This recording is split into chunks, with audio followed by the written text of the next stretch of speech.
बिस्मिल्लाहिर्रहमानिर्रहीम। अस्सलाम वालेकुम। आप देख रहे हैं पब्लिक कवरेज यूट्यूब चैनल। आज बात करते हैं जी कायद-ए-आज़म अहमद अली जिन्नाह के ऊपर, क्योंकि आज 25 दिसंबर है तो आज यौम पैदाइश कायद-ए-आज़म अहमद अली जिन्नाह है जी। तो इस दिन कायद-ए-आज़म अहमद अली जिन्नाह साहब इस दुनिया में तशरीफ़ लेकर आए थे। और कायद-ए-आज़म अहमद अली जिन्नाह वो शख्स हैं जिसने ईमान, इत्तेहाद और यकीन के साथ हमें पाकिस्तान अल्लाह ताला की मदद और फजल व करम से जो है एक आज़ाद रियासत लेकर दी, जिसके हम बहुत शुक्रगुजार हैं। कायद-ए-आज़म अहमद अली जिन्नाह साहब की जो है वो एहसान इस कौम पर इतने हैं कि एक एहसान भी कायद-ए-आज़म अहमद अली जिन्नाह का हम लोग नहीं उतार सकते। अल्हम्दुलिल्लाह आज अपने मुल्क में हम आज़ादी से और नहीं तो कम से कम आज़ादी से अपने 5 वक्त की नमाज अदा कर सकते हैं, अपने खालिक हकीकी को याद कर सकते हैं। इससे बड़ी और क्या नेमत होगी, इससे बड़ी और क्या एहसान होगा हमारे ऊपर।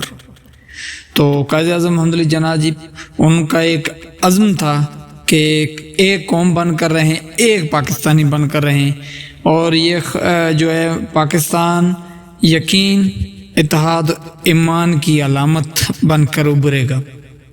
तो इसके ऊपर जी हमें एज अ कौम तो बहुत शुक्रिया अदा करना चाहिए कायद-ए-आज़म का और उनके एहसान का। उनकी कब्र को जो है वो दुआ करनी चाहिए कि अल्लाह ताला उनकी कब्र में जो है वो उनके लिए आसानियाँ फरमाए, और रोज़ क़यामत जो है वो अल्लाह ताला उनके लिए मग़फ़िरत की दुआ करें और जन्नत में आला मकाम अता फरमाए जी। तो ये तो बात करते हैं कायद-ए-आज़म के ऊपर, लेकिन थोड़ी सी बात कर लेते हैं हमारी मौजूदा इस पाकिस्तान में अशराफिया जो बैठी हुई है, वो जी मोहसिन नकवी साहब हो गए या दीगर। अब मोहसिन नकवी ने उस दिन एक बात की कि पाकिस्तानियों बहुत बहुत मुबारक हो, आपको बहुत बहुत मुबारक हो। तो बंदा पूछे भी मुबारक किस बात की मुबारक?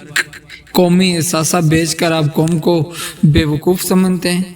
कौमी एहसासा आपने बेच कर एक पाकिस्तानी कौम को इतना बड़ा चूना लगा दिया, उसके ऊपर पाकिस्तानी कौम को मुबारक हो। पर आगे से कहता है जिसने खरीदी उसके लिए बेस्ट ऑफ लक, दोबारा हम इसके ऊपर सफ़र करेंगे। यानी जिस टाइम ये कौमी एहसास थे उस टाइम आपको बेस्ट ऑफ लक याद नहीं आया, उस टाइम याद आया जब बेच दिया, और बेचा भी औने पौने दामों अपने ही लोगों को। उनकी प्रॉपर्टीज़, उनकी जो है वो रूट्स, उनकी फ़्लाइटें जितनी थी सब के सब तैयारे आपने औने पौने दामे अपने ही लोगों को बेच डाली। कुछ अगर यार कम से कम बेच दिया आपने, कौम को नोच के आप लोग खा रहे हैं, तो कम थोड़ा सा भरम तो रहने दें कौम का, थोड़ा सा भरम तो रहने दें। क्यों कौम के साथ आप इतना जुल्म करते हैं? आपने मरना नहीं है, अल्लाह को जवाब नहीं देना। आप लोगों को थोड़ा बहुत खौफ खुदा नहीं है? कितने दिन ये जो आप साथ में गार्ड लेकर घूमते हैं, प्रोटोकॉल के साथ चल रहे हैं, कितने दिन ये आप लोगों को बचाएंगे? आखिर एक दिन तो आपने मौत का ज़ायका चखना है कि नहीं?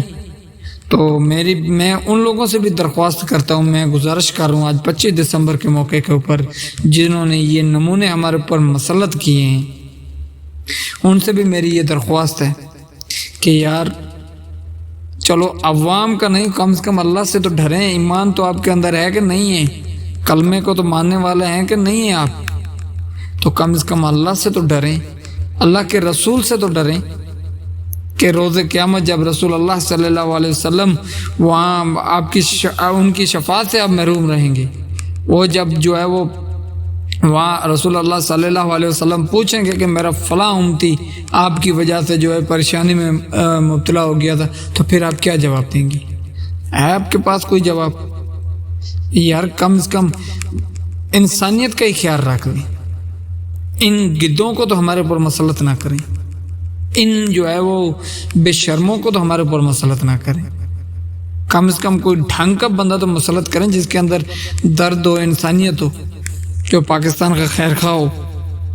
ये बेशर्म, ये गिद्ध, ये पाकिस्तान को नोच के खाने वाले, कभी मुझे बताएं। मैं मसलत करने वालों से दरख्वास्त करता हूँ, उनसे मेरा सवाल है जो मसलत जिन्होंने किया हुआ है हमारे ऊपर ये नमूने, मेरा सवाल उन लोगों से, कभी इन लोगों की अपनी फैक्ट्रियाँ खसारे में गई हैं? कभी नीलाम हुई हैं? कभी जाती उम्रा कभी नीलाम होता हुआ सुना है आपने? कभी आपने इनकी जो शुगर मिलें हैं वो नीलाम होती हुई सुनी है? कभी इनकी आपने जो है वो अपना इनकी जितनी भी फैक्ट्रियाँ, बैरून ममालिक जायदादें, जितना कुछ इनके बैरून ममालिक है, कभी उनको आपने सुना है कि ये लोग नीलाम कर रहे हैं, डिफ़ॉल्ट हो चुके हैं? پاکستان کے قومی اثاثہ کیوں ڈیفالٹ ہوتا ہے؟ پاکستان کی قومی جو ہے وہ اثاثے کیوں